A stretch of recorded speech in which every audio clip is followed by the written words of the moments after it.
बिस्मिल्लाहिर्रहमानिर्रहीम। अस्सलाम वालेकुम। लेक्चर का आगाज़ हदीस नबवी सल्लल्लाहु अलैहि वसल्लम से करते हैं। अल्लाह के नबी सल्लल्लाहु अलैहि वसल्लम फरमाते हैं, तुम में से बेहतरीन शख्स वो है जिसका इखलाक अच्छा है।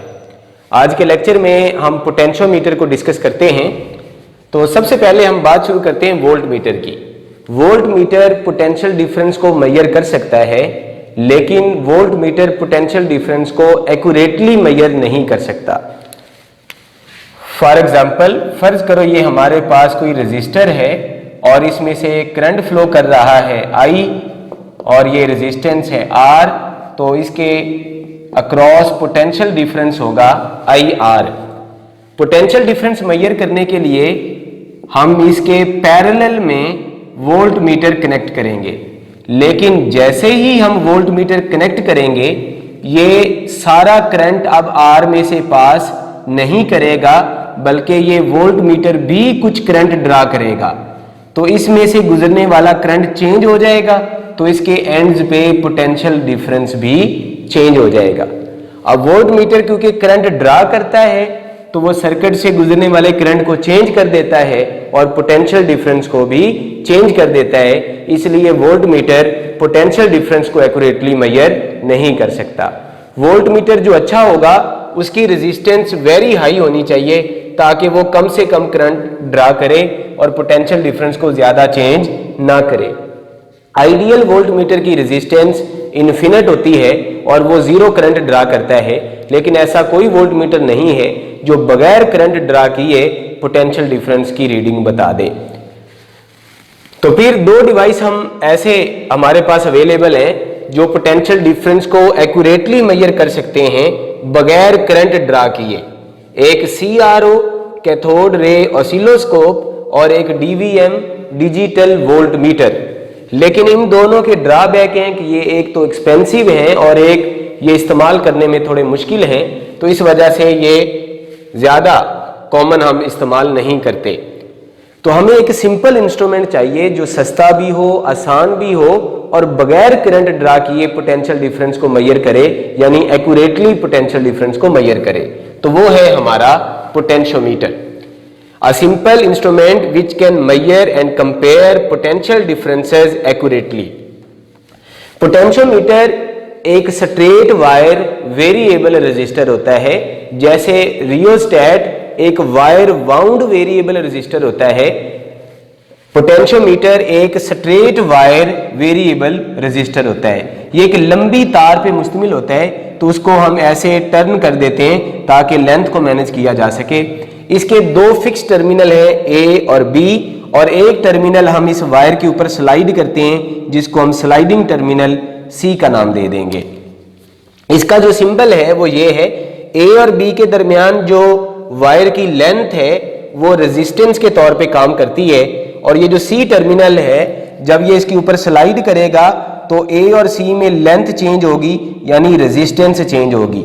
अगर जो C है वो A की तरफ मूव करेगा तो दरमियान में लेंथ कम हो रही है, तो रेजिस्टेंस भी कम हो रही है, और अगर C A से अवे जा रहा है तो दरमियान में लेंथ बढ़ रही है, तो रेजिस्टेंस भी बढ़ रही है। पोटेंशियोमीटर को हम तीन मकसद के लिए इस्तेमाल करते हैं। पहला, to measure the EMF, to compare the EMF and to measure the या determine the internal resistance of a cell या बैटरी। तो सबसे पहले हम बात करते हैं कि इससे हम किसी सेल की EMF को मेजर कैसे कर सकते हैं। अगर आपने किसी सेल की EMF को मेजर करना है एक्यूरेटली, तो फिर ऐसा डिवाइस होना चाहिए जो बगैर करंट ड्रा किए उसको मेजर करे। तो ये पोटेंशियोमीटर ऐसा करेगा। अब हम इसको डिस्कस करते हैं। फर्ज करो ये हमारे पास एक बैटरी है जिसकी EMF हमें नोन है। इसका पॉजिटिव हमने A टर्मिनल से कनेक्ट कर दिया और इसका जो नेगेटिव है वो हमने B टर्मिनल से कनेक्ट कर दिया, यानी पॉजिटिव यहां कनेक्ट कर दिया, नेगेटिव यहां कनेक्ट कर दिया। और जिस सेल की EMF हमने फाइंड करनी है उसका पॉजिटिव A से कनेक्ट कर दिया नेगेटिव गैल्वानोमीटर से, और उसका सेकंड टर्मिनल स्लाइडिंग टर्मिनल से कनेक्ट कर दिया। अब यहां पर दो कंडीशन याद रखनी है। पहली, ये जो नॉन EMF है ये अननोन EMF से ज्यादा होनी चाहिए।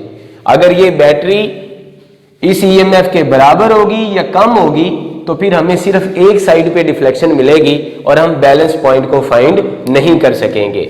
और दूसरी शर्त, ये जो कॉमन टर्मिनल है यहां पर दोनों सेल की पोलैरिटी सेम होनी चाहिए। यानी अगर इस पॉइंट पे इस सेल का पॉजिटिव टर्मिनल है तो इस सेल का भी वहां पॉजिटिव टर्मिनल होना चाहिए, या अगर इस सेल का यहां नेगेटिव टर्मिनल है तो फिर इस सेल का भी यहां नेगेटिव टर्मिनल होना चाहिए। तो यहां पर दोनों सेल की पोलैरिटी सेम होनी चाहिए। अब फर्ज करो जो पोटेंशियोमीटर की टोटल लेंथ है वो है कैपिटल एल और ए और सी में जो लेंथ है सपोज उसका नाम है स्मॉल एल। अब आपने ओम लॉ में पढ़ा है V R के डायरेक्टली प्रोपोर्शनल है, तो फिर R डायरेक्टली प्रोपोर्शनल है लेंथ के, तो इसका मतलब पोटेंशियल डिफरेंस भी लेंथ के डायरेक्टली प्रोपोर्शनल है।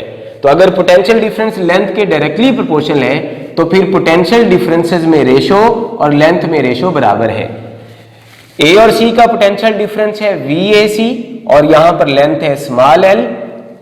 ए और बी का पोटेंशियल डिफरेंस है E और यहां पर लेंथ है कैपिटल L। तो फिर इन दोनों की रेशो के बराबर है, यानी VAC बराबर होगा L/L इंटू E। तो ए और सी में पोटेंशियल डिफरेंस जो इस बैटरी की वजह से पैदा हुआ वो बराबर है L/L इंटू E। इसमें ये जो स्मॉल l है इसको हम बोलते हैं length of balance point. Wire की वो लेंथ जहां पर गैल्वानोमीटर की डिफ्लेक्शन 0 हो गई है उसको हम बोलेंगे लेंथ ऑफ बैलेंस पॉइंट। अब यहां पर दो पोटेंशियल डिफरेंस अपीयर हो रहे हैं, एक इस बैटरी की वजह से और एक इसकी वजह से। अगर ये वाला पोटेंशियल डिफरेंस इस बैटरी के इक्वल हो तो जितना करंट इस बैटरी की वजह से क्लॉकवाइज फ्लो करेगा उतना ही करंट इस पोटेंशियल डिफरेंस AC की वजह से एंटी क्लॉकवाइज फ्लो करेगा और नेट करंट 0 हो जाएगा और गैल्वानोमीटर की डिफ्लेक्शन 0 हो जाएगी। तो आपने स्लाइडिंग टर्मिनल को वायर के ऊपर मूव करते जाना है, जहां पर गैल्वानोमीटर की रीडिंग 0 पे आ गई वो वाली लेंथ स्मॉल l है, यानी लेंथ ऑफ बैलेंस पॉइंट। तो जब गैल्वानोमीटर 0 डिफ्लेक्शन शो कर रहा है इसका मतलब है VAC EX के बराबर है। तो इसका मतलब EX का फार्मूला बन गया VAC के बराबर, तो small l over capital L into E। अब हमें EMF नोन है और जो टोटल लेंथ है वो भी हमें मालूम है।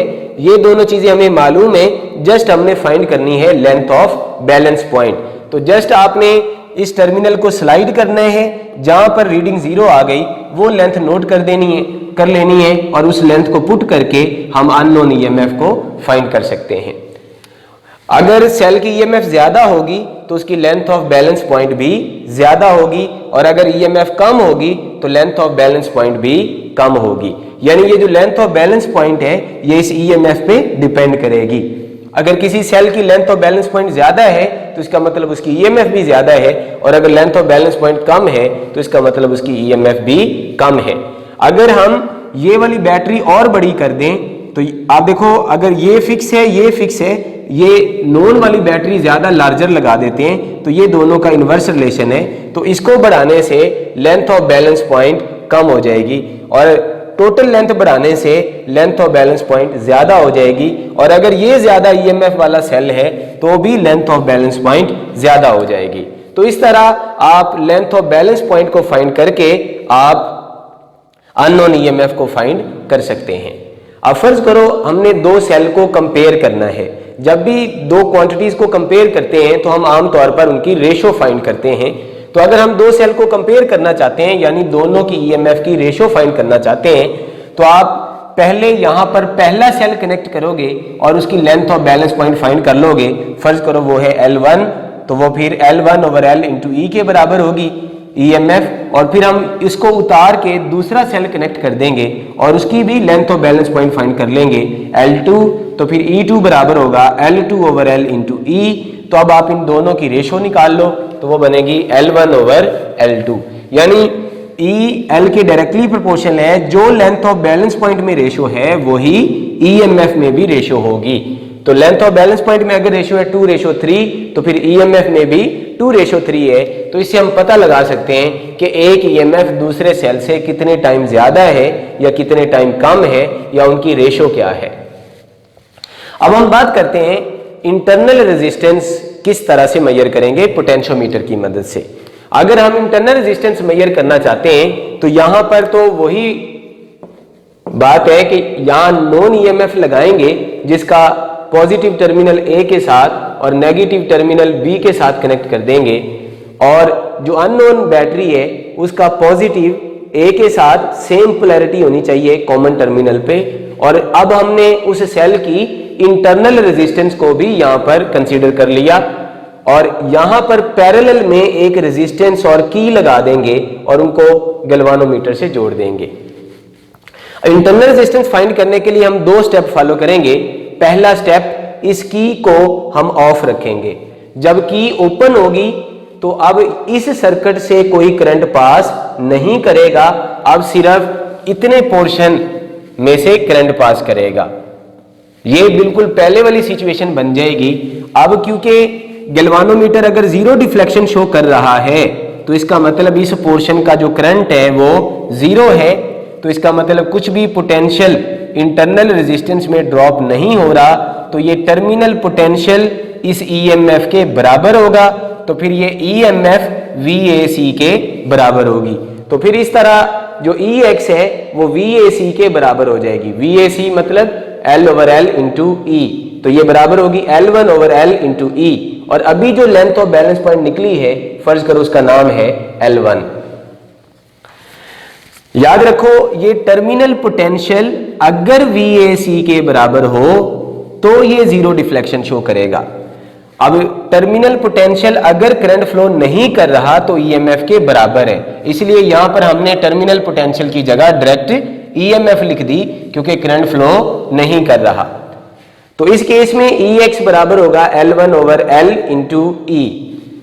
अब अगर हम इस स्विच को ऑन कर दें और अब स्लाइडिंग टर्मिनल को मूव करें तो अब आप देखेंगे कि जो लेंथ ऑफ बैलेंस पॉइंट है वो पहले से कम हो जाएगी।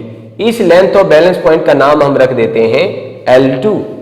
और याद रखो जो L1 है वो L2 से ज्यादा है, यानी जब की ओपन होगी लेंथ ऑफ बैलेंस पॉइंट ज्यादा होगी, जब की क्लोज कर देंगे लेंथ ऑफ बैलेंस पॉइंट पहले से कम हो जाएगी। अब अगर गैल्वानोमीटर जीरो डिफ्लेक्शन शो कर रहा है तो इसका मतलब इस पोर्शन में तो कोई करंट फ्लो नहीं कर रहा, लेकिन इस पोर्शन में से अब करंट फ्लो करेगा, तो इसका मतलब अब जो टर्मिनल पोटेंशियल है वो ईएमएफ के बराबर नहीं होगा। अब अगर ये गैल्वानोमीटर जीरो डिफ्लेक्शन शो कर रहा है तो अब टर्मिनल पोटेंशियल VAC के बराबर है, तो अब टर्मिनल पोटेंशियल बराबर होगा EX माइनस IR। तो EX माइनस IR बराबर VAC, तो VAC बराबर है L2/L इंटू ई। तो ये आपके पास दूसरी इक्वेशन बन गई। इन दोनों इक्वेशन को सॉल्व करके अगर हम इंटरनल रेजिस्टेंस को फाइंड करें तो आपके पास ये फार्मूला बनता है R is equal to L1 जबकि ओपन थी माइनस L2 जबकि क्लोज्ड है वो वाली length over L2 into R। अगर आपको ये एक्सटर्नल रेजिस्टेंस पता है और दोनों लेंथ ऑफ बैलेंस पॉइंट पता है यहां से फाइंड की, तो फिर आप उनकी मदद से इंटरनल रेजिस्टेंस को भी फाइंड कर सकते हैं। और अगर हम L2 को अलग-अलग डिवाइड करें तो ये बन जाएगा L1/L2 माइनस 1 इंटू R। तो इस तरह आप दोनों लेंथ ऑफ बैलेंस पॉइंट और रेजिस्टेंस की मदद से इंटरनल रेजिस्टेंस को फाइंड कर सकते हैं। और अगर आपको इंटरनल रेजिस्टेंस मालूम हो और एक्सटर्नल भी मालूम हो और इन दोनों में से एक लेंथ ऑफ बैलेंस पॉइंट मालूम हो तो आप दूसरी लेंथ ऑफ बैलेंस पॉइंट को भी फाइंड कर सकते हैं। तो L1 वो लेंथ ऑफ बैलेंस पॉइंट है जबकि ओपन है और L2 वो लेंथ ऑफ बैलेंस पॉइंट है जबकि क्लोज्ड है। Thank you so much. Allah Hafiz.